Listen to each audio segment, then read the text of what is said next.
particularmente con la alegría que da hacer homenaje a las personas que se lo merecen, no me gusta. Yo creo que terminé cantando como uno. Bueno, reitero lo que acabo de decir. Ya no se lo he dicho.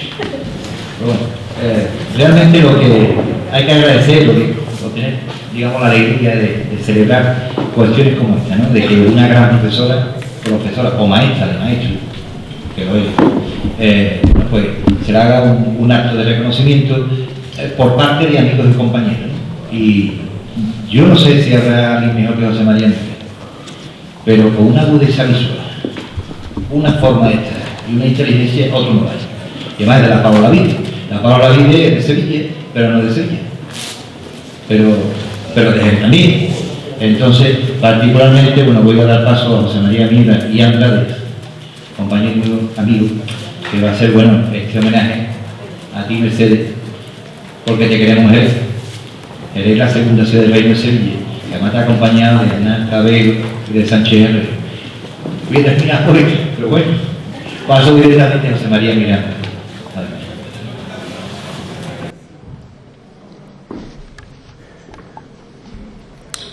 Bueno, muy buenas tardes. Muchas gracias a Manuel Barea por las palabras introductorias y el ánimo para afrontar, y he de reconocerlo, uno de los retos más difíciles que me han planteado en los últimos tiempos, como es el de un tiempo prudencial, como se dice habitualmente en los tribunales de tesis, en torno a una media hora, pues hacer la valoración del trabajo realizado, la exaltación del mismo, el destacar aquellos elementos fundamentales y principales de una persona como Mercedes Borrero Fernández. Y he de decirle que estoy preocupado. Es decir, a pesar de tener la documentación oportuna, de haber recogido las fuentes documentales, de tener lo que se llama el afecto al objeto de estudio, pues aún así, pues tengo mis dudas sobre haber acertado con la vía de aproximación al tema, que es otro de los elementos. Espero salir de bien de este esfuerzo, por lo menos de contar con el aprecio de ustedes y que ustedes aprecien, porque de eso se trata, a la persona de Mercedes Borrero Fernández. Y lo primero que he de decirle, porque salvo la primera fila de buenos amigos y compañeros, maestros, muchos de ellos, pues prácticamente ustedes no tienen por qué saber quién es Mercedes Borrero Fernández. No tiene Wikipedia. Los catedráticos de historia medieval últimamente pues todos aparecen ya en la Wikipedia, así que le diré que es catedrática de historia medieval de la Universidad de Sevilla, por lo tanto adscrita al Departamento de Historia Medieval y Ciencias y Técnicas Historiográficas y perteneciente a la Facultad de Geografía e Historia de la Universidad de Sevilla. Pero Mercedes Borrero, como comprenderán, es algo más que un título. Es, en primer lugar, la primera mujer que llegó al cargo de catedrática de Historia Medieval en España, en el año 2001. Había otras catedráticas de otras especialidades, de otras disciplinas, pero en Historia Medieval no. Y le diré que sigue siendo catedrática, porque eso no se pierde. Ese es algo que la acompaña, aunque se ha jubilado tras 40 y tantos, lo vamos a dejar así, 40 y tantos años dedicados al departamento, y digo bien, dedicados al departamento, no a la docencia, no a la investigación, no, dedicados al departamento de Historia Medieval de la Universidad de Sevilla. Y esa andadura empieza con una licenciatura, un proceso normal. Es licenciada en Filosofía y Letras, sección Historia, por la misma universidad donde permaneció todos esos años. Entonces, en una facultad que era la de Filosofía y Letras, no la de Geografía e Historia, en una fecha tan temprana como el año 1975.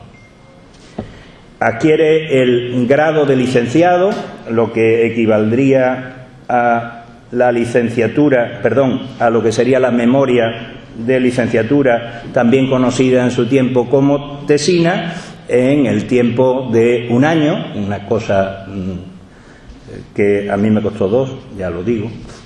Así que en un año adquiere el grado de licenciado con la calificación de sobresaliente por unanimidad, la máxima calificación posible, con un estudioso fregenal de la Sierra durante la Edad Media, un concejo de la tierra de Sevilla, fregenal de la Sierra, siglos XIII al XVI, que, como les digo, es su memoria de licenciatura. Es doctora en Geografía e Historia, sección Historia, por la Universidad de Sevilla, también en la Facultad de Filosofía y Letras, pero ahora ya con nombre cambiado, Facultad de Geografía e Historia, en el año 1981. Es decir, en 5 años hizo su tesis doctoral, sin ordenadores y consultando al menos una veintena de archivos que aparecen citados en la primera página de lo que es su tesis doctoral publicada por la Diputación de Sevilla. Y, lógicamente, ante la calidad de la tesis doctoral, el mundo rural sevillano en el siglo XV, Aljarafe y Ribera, pues obtuvo el premio extraordinario de doctorado en la citada facultad. Y hemos de empezar por ahí, porque yo creo que hay como 2 generaciones de medievalistas, los que hicieron una tesis y por eso se les conoce, y los que hicieron una tesis y después han seguido investigando y se les conoce por otras cosas. Mercedes pertenece al primero de los grupos. La tesis de Mercedes Borrero es sin duda la primera tesis de historia regional medieval de Andalucía, y yo aseguraría que prácticamente con probabilidad, si no la primera, una de las primeras tesis de historia regional de la corona de Castilla.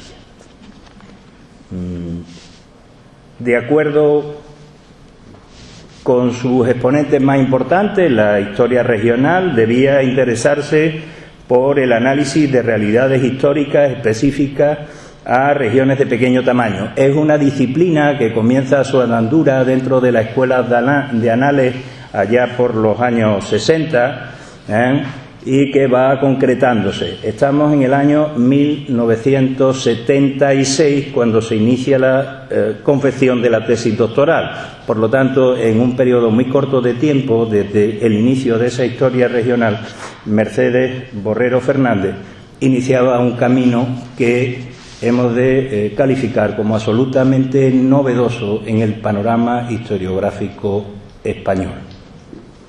Hasta entonces se habían hecho estudios regionales, sí, pero esos estudios regionales tenían una peculiaridad, que es que se habían hecho partiendo de un bloque documental seriado y uniforme. El caso más evidente y palmario es el mismo que había iniciado Georges Duby, que era el de los dominios monásticos. Es decir, tenemos una región donde hay la presencia de un importante monasterio. Con las fuentes documentales de ese importante monasterio nos podemos acercar a el mundo rural de esa región.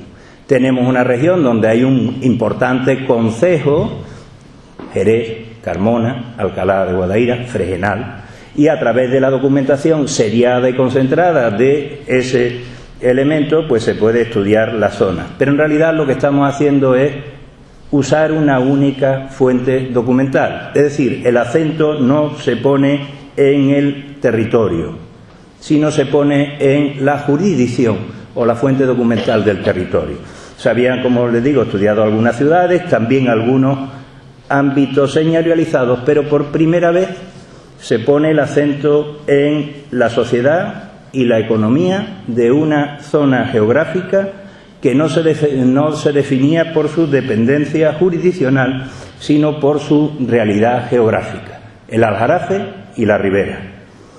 Eso supone acumular una riqueza de datos inmensa.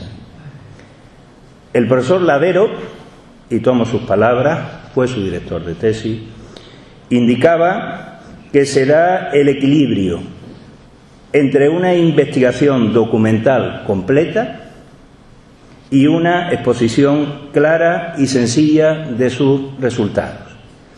Me van a permitir que cite a un compañero común con la profesora Silvia María Pérez González y que también compartió los claustros universitarios con la profesora Borrero y el profesor Aznar y el profesor Sánchez Herrero, que es el profesor Juan Ojeda, recientemente jubilado, que tiene una frase que es un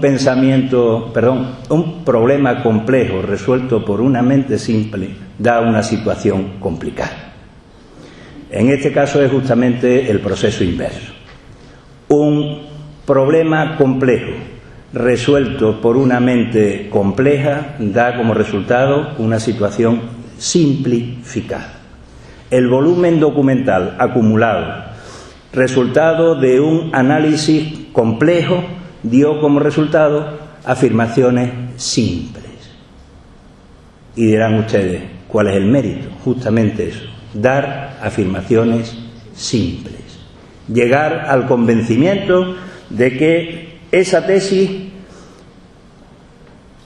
era capaz de resolver preguntas elementales que nadie se había planteado, porque nadie había concentrado la capacidad y el volumen documental necesario como para plantearse.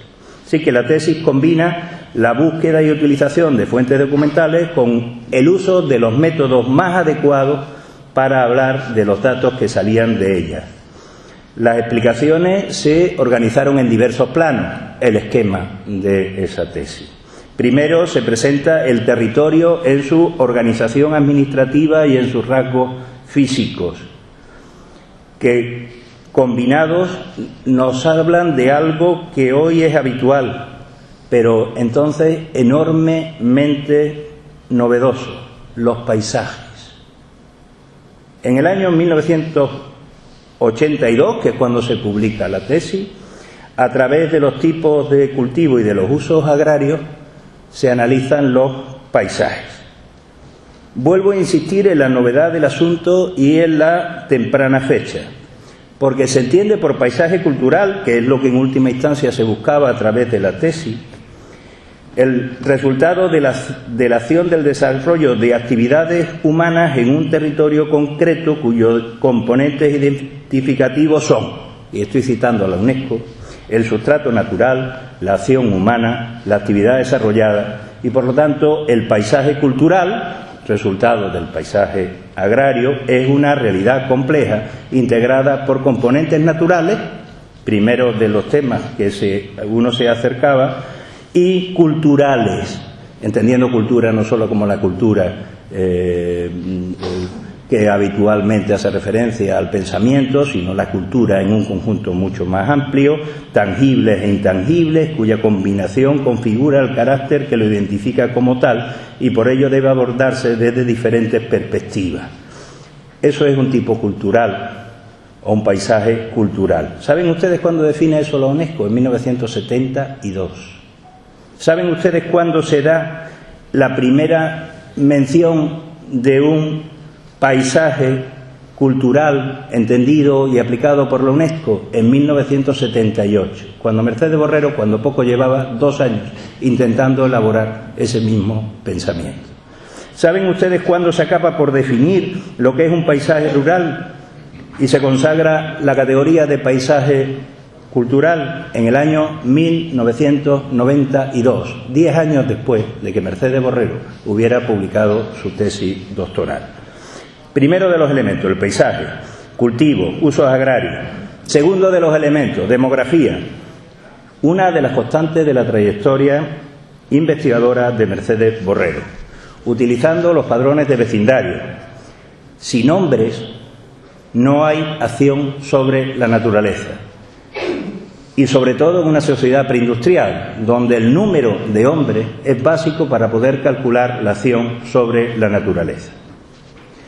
El siguiente escalón sería el régimen de propiedad y las formas de trabajo de la tierra. Eso hace que podamos comprender la jerarquización social. Se definen por la posesión o no posesión de los bienes de producción, si ustedes quieren, aplicando una metodología marxista, pero sobre todo se definen también por la forma de trabajar la tierra, lo que da una jerarquización social que al mismo tiempo se convierte en jurídica, con niveles de riqueza y acceso a la administración concejil de los diversos grupos. Eso, que hoy nos parece tan simple, era lo que había llegado a concluir Mercedes Borrero 10 años antes de que se definiera lo que era un paisaje cultural por la UNESCO. Por tanto, estudiar un país, su población, la forma en la que se domina la tierra y los marcos jurídicos en los que tal dominio se articula con relaciones sociales y formas de administración es un complejo universo de relaciones sociales que enmascara el enorme esfuerzo de investigación, y estas palabras no son mías, sino son del profesor Ladero en la introducción de la publicación de la tesis. Esfuerzo de investigación, de búsqueda de fuentes y de organización que hay tras cada párrafo, cada esquema y cada afirmación. Y en ello es donde radica el mérito principal de este, palabras del profesor Ladero, magnífico libro. Mercedes Borrero y una gran parte de su obra se enmarcan en esta línea de investigación, de analizar el medio rural, los paisajes, los sistemas de propiedad, las maneras de uso de la tierra, las jerarquizaciones jurídicas que ello lleva. Una línea que no se consolida sino una década después, en 1992, ya hay paisajes rurales por muchos sitios, ya aparecen tesis sobre el mundo rural, pero cuando ve la luz la tesis de Nuestra Alma Enjaneada, no es extraño que fuera por ello propuesta, por novedosa, por concienzuda, por sistemática, por clarificadora, que fuera propuesta para ser primero premio extraordinario de doctorado, a continuación premio de monografía Archivo Hispalense y sobre todo que fuera nombrada para obtener, y no lo consiguiera, pero fuera nombrada para obtener el Premio Nacional de Historia, no solo un año, sino dos, en 1983 y en 1984. Porque es justamente ese medio rural el que marca su trayectoria. Los grupos campesinos entonces eran desconocidos, porque se insertaban en la masa anónima de la historia. Y no es hasta los estudios de Mercedes Borrero y propuestos por Mercedes Borrero cuando se inician su clarificación en el ámbito andaluz. Vuelvo a insistir, en el ámbito andaluz. Pues bien, en este enfoque, la profesora Borrero, en 4 monografías, 19 capítulos de libro y 35 artículos en revistas científicas, nos introduce en una temática que hoy, tras 40 y tantos años de estudio, sigue siendo novedosa para el medievalismo hispano. La organización del trabajo campesino y las consecuencias derivadas de ella para la población campesina, para el paisaje rural y, como ella demuestra, porque la Aljarafe y la Ribera aparecen vinculados al ámbito urbano de Sevilla, para cualquier economía urbana, que no se entiende sin un medio rural cercano que le sirve no solo de proveedor de materia prima, sino también de marco de acción en lo jurídico y en lo social.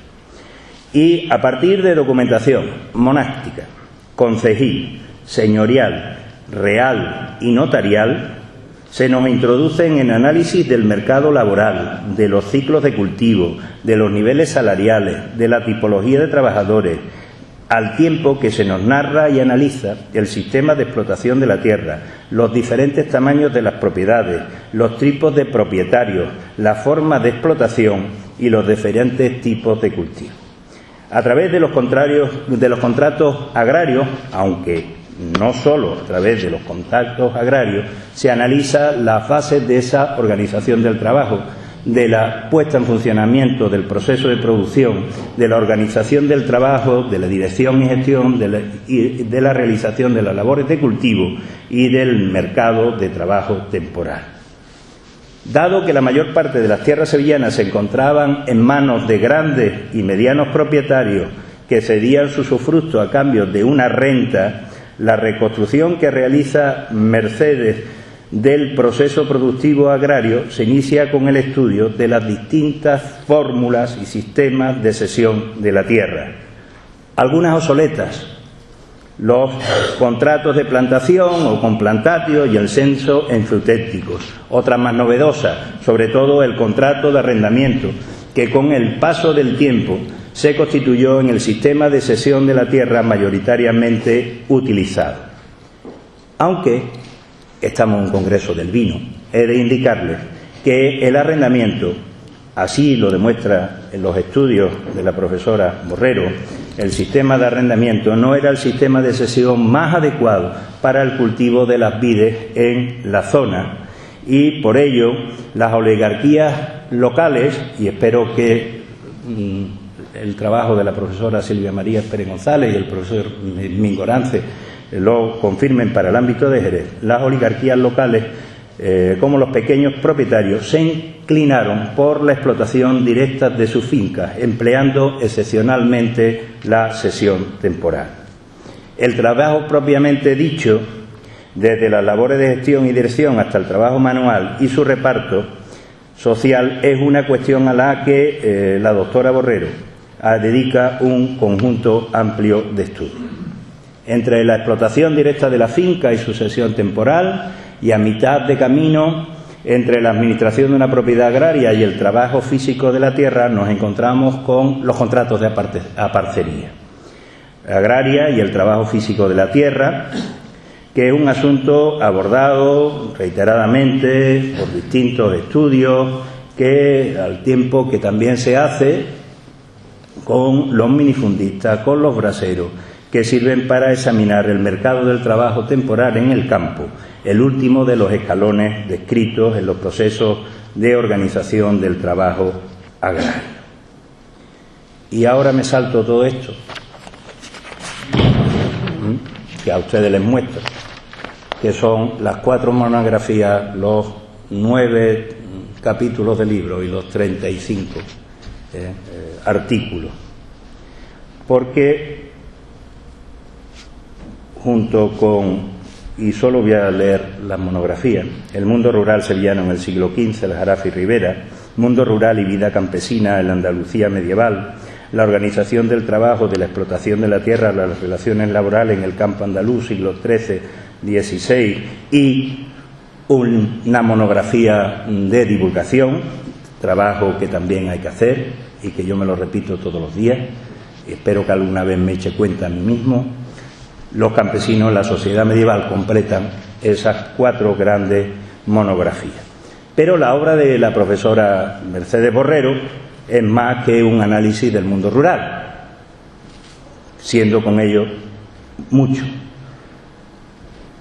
Destaca su amplio conocimiento de la Sevilla del siglo XIII, a la que dedicó una parte del tiempo de sus investigaciones, y singularmente la del reinado de Alfonso X, en la cual ha recibido numerosos premios, y creo que hasta ahora el único homenaje previo a este que hoy realizamos, lo cual no quiere decir que no vaya a seguir recibiendo homenajes, de los cuales a todos nos consta que se va a continuar.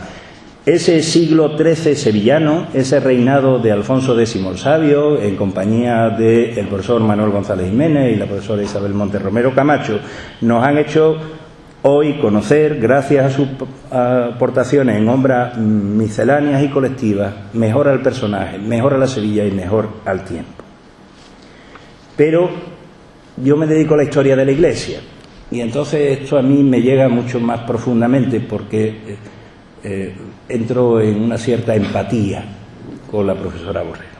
San Clemente, un monasterio femenino sevillano cisterciense, es decir, una excepción a la norma porque no suele haber monasterios cistercienses en Andalucía, son muy pocos, 3, los que yo tengo constatado, masculinos, no suelen ser mucho menos femeninos. En Sevilla hay 2, uno más en Córdoba, que la profesora Borrero pues ya define, pero ese mundo de los monasterios femeninos genera otra vía de estudio y análisis. Miren ustedes, solo aquellos que se han aproximado a la consulta de los fondos conventuales y monásticos femeninos son capaces de valorar en su justa medida y plenitud el esfuerzo realizado por la profesora Mercedes Borrero para ordenar, catalogar y analizar ese fondo monástico. 4 monografías y 8 publicaciones científicas dan prueba de las horas dedicadas primero a la contemplación, que es el primer paso que hay que tomar para llegar a un fondo monástico, contemplar. Uno llega y contempla, y de vez en cuando a alguien le sirven y le llega un papel. Tras la contemplación viene la charla. ¿Y usted por qué hace esto? Tras la charla viene una cosa que se llama los dulces, que no siempre son como los que ustedes han tomado hoy, y en numerosas ocasiones ni tan siquiera se pueden poner a la venta, pero hay que tomar dulce y café. Y después llega la documentación y más tarde el estudio. Solo con las horas de contemplación se daría por bien servido el esfuerzo realizado por la profesora Borrero, porque publicar el Real Monasterio de San Clemente de Sevilla, 3 documentos para la historia de la ciudad, historia de San Clemente, un monasterio cisterciense en la Sevilla medieval, catálogo de los documentos del Real Monasterio de San Clemente y inventario general del archivo del Real Monasterio de San Clemente de Sevilla, ya serían para nota. Hay catedráticos de universidad que solo con una de estas obras han cubierto sobradamente sus esfuerzos investigadores.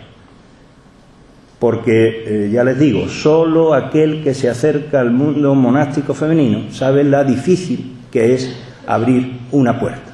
Y eso solo se obtiene con mucho esfuerzo, mucha confianza y sobre todo mucha ciencia, transmitiendo mucha ciencia. Hay 2 artículos más sobre el Real Monasterio, el origen y la función social de la clausura en Sevilla, artículos 1, 2, 3, 4, 5 y 6 artículos más, en los cuales también se vinculan las distintas órdenes. Por lo tanto, el mundo rural, una de las fuentes para el estudio de ese mundo rural, que eran los monasterios, ahora como fuente y también como sistema, y la demografía. La primera debilidad de la profesora Borrero cuando uno se acerca a su expediente y se acerca a su currículum. La demografía y la historia demográfica es un pilar esencial para poder analizar el medio rural. Hay un profesor, ha fallecido, Garavaglia, argentino, profesor en la École, en París, más tarde reciclado en la Pablo Olavide y por último en la Pompeu Fabra, que tenía una pregunta siempre preparada a aquellos que llegaban con una tesis doctoral, que decían: quiero estudiar la ganadería. Y él preguntaba: ¿cuántas vacas? Y alguien decía: no sé. Bueno, pues lo primero hay que saber cuántas vacas. Entonces el alumno avezado, que ya había escuchado la respuesta al anterior, decía: yo quiero estudiar la ganadería. ¿Cuántas vacas? Decía: 2000. Y él decía: con 2000 vacas no se echa a andar nadie en la pampa. Por lo menos hacen falta 20.000. Así que ahí no hay objeto de estudio. Pues bien, la profesora Mercedes Borrero, antes de hablar de campesinos, antes de hablar de conceptos, antes de hablar de definiciones de los sistemas productivos, tuvo que contar cuántos hombres habitaban ese medio rural. Algo que nos parece obvio, pero como ya les digo, lo obvio no es siempre lo realizado. Y hay múltiples trabajos que hablan del mundo rural sin haber contado cuántos campesinos. Y lo primero que hizo Mercedes fue contar. Pero no lo primero, sino también incluso lo último, porque siguió contando campesinos, los vecinos de la Puebla del Río, la demografía en el sur peninsular en el siglo XIII, la población rural y urbana en la Baja Andalucía en el Tratado de Tordesillas, la situación demográfica de la Sierra Norte de Sevilla, Lebrija en la Baja Edad Media. Dan buena cuenta de ello. Y dentro de esos campesinos hay algunos campesinos que tienen unos rasgos peculiares. La mujer. La profesora Borrero analiza a la mujer como agente y como sujeto histórico. Me lo enseñó un día que veníamos charlando sobre el feminismo. La mujer es agente y sujeto histórico, pero sin calificativos a sus aproximaciones. Son sujetos históricos que hay que analizar. El análisis de ese colectivo, segunda reflexión, lo visualiza. Así que cuando estudiamos a mujeres, hacemos visible la existencia de mujeres. La profesora Cabero hoy ha citado aquí a las monjas. Hasta entonces no estaban, no existían. Habían pasado por el vino y de golpe borrazo aparecen. Solo el hecho de analizar al colectivo lo visibiliza. Solo ese esfuerzo ya es positivo, merece la pena. Hay un elemento que forma parte de una realidad compleja social. Pero el siguiente paso es no caer en la compasión, porque la compasión, y eso fue lo que me dijo la profesora Borrero, puede llegar a deformar el sujeto histórico. Y justamente por ello hay que estudiar a las mujeres y hacerlo como sujetos históricos, tan históricos como los hombres, tan históricos como los campesinos, tan históricos como cualquier colectivo social que ustedes quieran, pero sin compasión, sometiéndolo al rigor de las fuentes y al análisis correspondiente. Y ella así lo ha hecho en los que yo le he leído. En la educación de la mujer en la Edad Media. Mi inglés es nefasto, así que mujeres aristocráticas, el rol de la economía rural sevillana a fines de la Edad Media, en Mujeres y Trabajo, la mujer en la Edad Media, una historia de la marginalidad, el trabajo de la mujer en el mundo rural sevillano durante la Baja Edad Media, la mujer en la gestión de las explotaciones agrarias, el poder en la sombra, la actividad de las mujeres desde la clausura. Volvemos a San Clemente de Sevilla. Son algunos de los títulos de sus publicaciones. Y una peculiar, porque aunque no es de la mujer, en realidad sí es de la mujer. El ajuar de la casa campesina sevillana a fines de la Edad Media, porque aquellas que generan el control y el mantenimiento de ese ajuar de la casa sevillana no son hombres, son mujeres. Por lo tanto, nos permite acercarnos a ellos. Siendo este congreso destinado al vino, pues no podemos dejar de remarcar que también la profesora Borrero tiene una importante producción historiográfica sobre esa temática y además notable. La viña en Andalucía durante la Edad Media, el caso excepcional de la Sierra de Constantina en la Baja Edad Media, el viñedo en la Andalucía bajo medieval, en la zona rural sevillana, el papel social de la vid en un mundo dominado por la gran propiedad. Son algunos de esos ejemplos, porque de todas maneras la vid, como el olivo y el cereal, se encuentra diseminada en la enorme producción de la profesora Borrero, porque estos son los específicos. En cualquiera de los capítulos dedicados a otros ámbitos hay vid, hay olivo, hay cereal, hay sistemas de explotación de esos productos, hay maneras del trabajo en la tierra, hay formas de arrendamiento, de contrato, etcétera, etcétera. Y hay otro grupo, y este grupo me ha costado mucho trabajo denominarlo, porque en realidad, más que un grupo historiográfico, es otra cosa. Y miren ustedes, yo lo voy a llamar así, la medieval va por pueblos, que es el término que empleamos los que hemos formado parte del Departamento de Historia Medieval de la Universidad de Sevilla.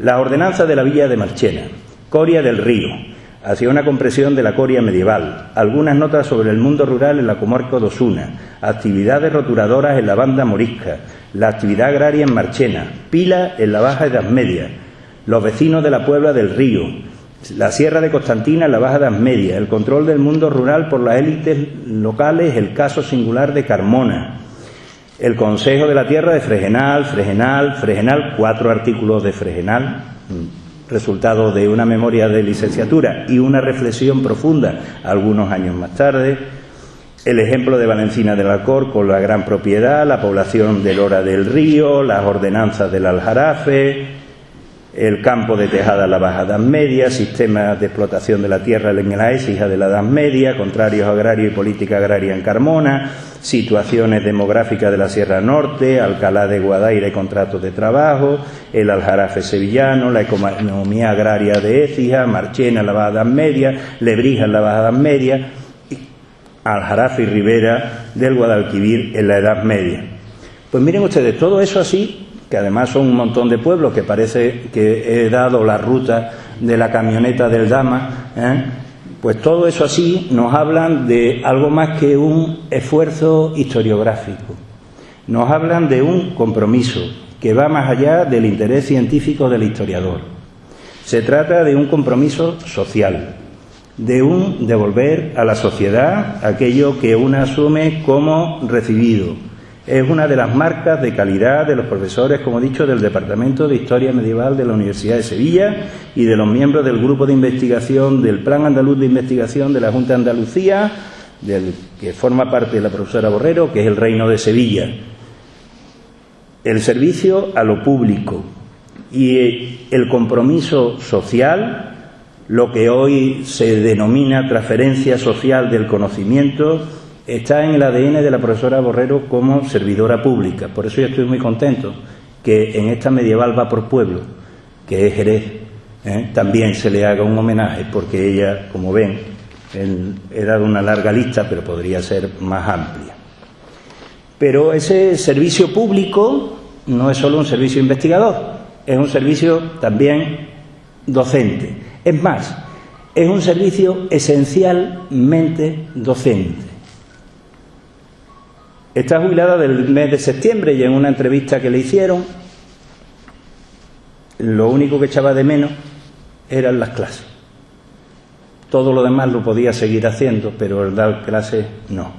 Yo le voy a leer la opinión de una alumna en un foro de Internet que me parece mesurada y objetiva frente a calificaciones. Los foros de Internet se puede opinar lo que uno quiera. Y dice lo siguiente: es una buena docente, explica bien, haciendo razonar y relacionar las ideas que se van tratando, con lo que ya tienes mucho ganado. Si tienes que repetirse algo, te lo repite. Y se preocupa de que intentes razonar las respuestas a tus dudas. La mayoría de las clases se hacen amenas. Es verdad que se cogen bastantes apuntes, pero no es imposible tomarlos como en el caso de otros profesores. En cuanto al examen, pues si te lo estudias todo y lo relacionas y comparas, no vas a tener ningún problema. Si has ido a clase y la has seguido, podrás responder fácilmente a preguntas que abarquen complejas, partes de varios temas, con respuesta simple. Como evaluadora es exigente, pero la verdad es que compensa matricularse con ella por lo que se aprende. Y miren ustedes, esto, que se escribía de forma temprana, se inició en el año 1975, en el cual, terminada la carrera, inicia su experiencia docente. Experiencia docente que no abandona hasta la jubilación, 40 y tantos años más tarde. Son 40 y tantos años de clases diarias, porque eran clases diarias. 40 y tantos años de temarios diversos, de adaptaciones a cambios de planes de estudio, a cambios de tendencias historiográficas, a cambios de temas de interés.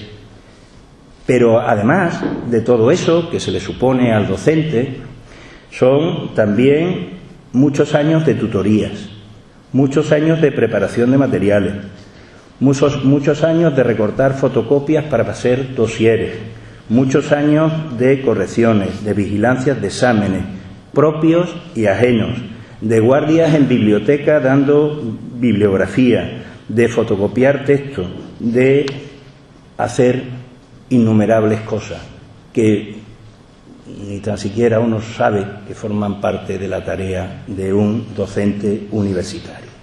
Fue, durante esos 40 años, profesor ayudante de clases prácticas del 75 al 82, profesora adjunta contratada, es decir, con estabilidad laboral, durante el largo tiempo del año 82-83, para pasar a profesora titular de universidad en el año 85 y llegar a la condición de catedrática de universidad en el año 2001. Esa labor de docencia, de diaria, de clases, también lo es en la dirección de trabajos de posgrado y tesis. Ha dirigido un trabajo de tercer ciclo al profesor, que es de instituto, don José Luis Villalonga Serrano, leído en el 89, sobre Utrera, gobierno local y mundo rural en las ordenanzas municipales andaluzas, Juan Antonio Iglesias, la norma comercial en la obra legislativa de Alfonso X a Jesús García Díaz, la economía campesina frente al fisco en la tierra sevillana, Julieta Rodríguez Sarria, el aparato financiero de la Santa Hermandad en Sevilla y su alfoz, José Manuel Triano Milán, muchos de ellos son profesores de universidad. Y una tesis doctoral, Jesús García Díaz, las Cortes y el mercado normativo comercial en la Castilla de la Baja Edad Media, 1252-1520. Yo les digo que dirigir esa cantidad de trabajo sobre temas de historia medieval, no sobre otras cosas, sobre temas de historia medieval en la Universidad de Sevilla es muy difícil. Y es muy difícil en los tiempos que corren. Es decir, pueden parecer pocos, pero no son tan pocos. Porque la historia medieval en la Universidad de Sevilla genera escasos potenciales aspirantes al título de doctor, porque está historia del arte, historia contemporánea, la arqueología, que después también se quedan en nada, pero al menos. Y la docencia y después la investigación y la gestión. Porque en los huecos que le quedaban, pues ha sido durante 10 años secretaria del Departamento de Historia Medieval de la Universidad de Sevilla. Ha sido 4 años vicesecretaria de la Facultad de Geografía e Historia de la Universidad de Sevilla, del 83 al 87. Creo que este cargo es muy importante. Yo creo que es, no lo sé, no se lo he comentado nunca a Mercedes Borrero, pero yo creo que es el que iniciaba un nuevo periodo. En el año 83 se aprobaba la LRU, se abría un marco normativo, se democratizaba la universidad, se entraba en los procesos de participación estudiantil y formar parte de esos equipos era un trabajo muy duro. Después de esos 4 años, pues ya siguió otros 4 años más de secretaria y ha sido directora del Departamento de Historia Medieval y Ciencia y Técnica Historiográfica durante 6 años. Pues si suman 10, 20, 24, pues prácticamente gran parte de su vida ha tenido un cargo académico, además de otros cargos menores, de formar parte de múltiples comisiones, comités asesores, de control de publicaciones, dirección de revistas investigadoras, etcétera, etcétera. Docencia, investigación y gestión son los 3 apartados en las que descansa el trabajo de un profesor universitario. Dependiendo de los lugares, dependiendo de los tiempos, dependiendo de las inquietudes de cada uno, las proporciones en las que se mezclan docencia, investigación y gestión varían y se alean de manera muy diferente, pero al fin y al cabo son obligaciones e imposiciones del servicio a lo público. Como ven, Mercedes Borrero la ha cubierto sobradamente respondiendo a una vocación universitaria. Nada extraño, es decir, un porcentaje mayor que en otras personas, pero nada extraño. Sin embargo, no es así, porque hemos hablado de la devolución y transmisión social del conocimiento a una sociedad a la que la doctora Borrero ha sido capaz de poner nombre. Es decir, no se trataba simplemente de hacer el trabajo, se le ponía nombre. La primera conferencia en el currículum que tiene publicado la da en Lora del Río, en un instituto. La última en Analcázar, supongo que en una sala en cualquier sitio. Es decir, ella ha contraído una deuda social con entidades concretas, con personas concretas, y ha saldado sobradamente esa deuda. Se ha jubilado cuando ha querido, cuando ha considerado que había cumplido con sus obligaciones laborales con el conjunto social. Un día me dijo que se jubilaba porque cumplía 67 años, que era la edad en la que se jubilaban los trabajadores. Ni antes ni después, con 67. En su jubilación ha dejado un gran hueco, un espacio mucho mayor que el despacho de cristales dividido por mamparas en una de las bóvedas de la esquina del edificio de la antigua fábrica de tabaco que inicialmente compartía con el profesor Sánchez Herrero, el profesor Collante y una mesa de becarios pesados que entraban y salían haciendo ruido atronador con una impresora de matriciales. Yo conocí a Mercedes Borrero una mañana en la que desde la facultad, la había conocido previamente, pude charlar con ella, estuvimos charlando un rato, una mañana en que desde la facultad, desde la fábrica de tabaco, desde el centro de Sevilla, nos fuimos andando a Triana, donde ella vivía y yo vivía. Yo era entonces un becario novato y ella ya era una profesora titular de universidad, vicesecretaria de la facultad en la cual yo me integraba. Al decirme la calle donde vivía, yo, en la arrogancia que da la ignorancia, le expliqué que se trataba de un barrio obrero, formado por gente trabajadora, por gente humilde, por gente decente, con problemas propios de la Sevilla de fines de los años 80, que eran duros, pero con capacidad para afrontarlos y superarlos. No podía suponer que una brillante profesora de la Universidad de Sevilla se hubiera criado en ese mismo barrio donde yo vivía. Cometí una insolencia, una petulancia, una explicación absurda. Mercedes hizo una cosa muy importante, me dejó equivocarme. Ese permitir el error, acompañarte en la solución, es, a mi modo de ver, una de sus grandes virtudes. Les he dado a ustedes un extenso listado de publicaciones, de clases, de direcciones de trabajo, pero en realidad Mercedes Borrero ha dirigido más trabajos de lo que constan en su currículum, ha supervisado más tesis, más artículos de lo que reconoce cualquier administración pública. Mercedes Borrero es una puerta abierta a las dudas, una respuesta reflexiva y amable a los conflictos. Es una mediadora de lo complejo, en lo personal y en lo laboral.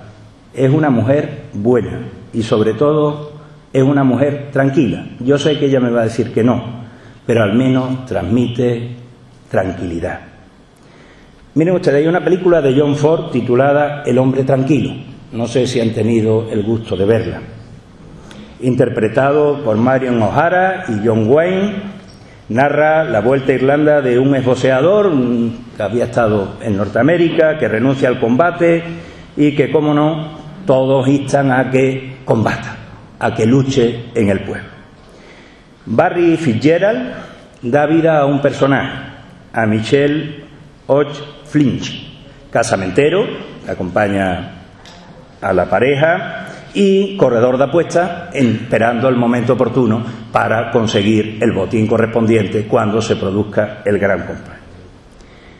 Y hay una expresión que este Barry Fitzgerald emplea para definir al hombre tranquilo y que creo que puede definir la obra de la profesora doctora doña Mercedes Borrero Fernández. Cuando se inicia el combate, la primera torta se escucha decir homérico, Esa es la expresión. El combate es homérico. El combate, el servicio público realizado por la profesora Mercedes Borrero es homérico. Muchas gracias, Mercedes.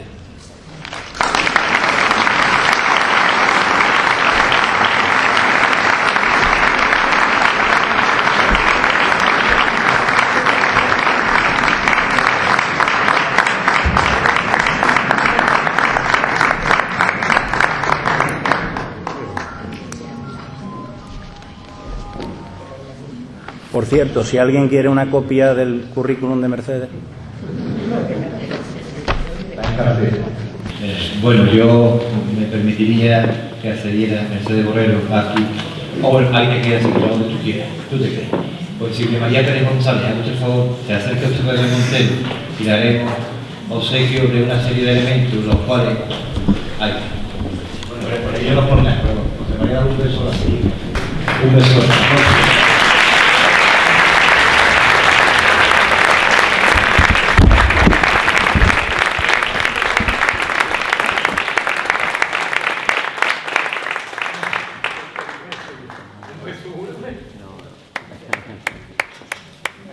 Bueno, perdona, pero porque yo no soy otra cosa. Que vaya la mano. La mano. Bueno, ahora un segundito. Te voy a hacer entrega, por favor. Mira, ten cuidado. A un lado, yo tengo aquí de speaker. Sí, venga. Uno Flores, decir que elegidas por las compañeras y amigas de la Asociación Amigos del Archivo que seleccionan.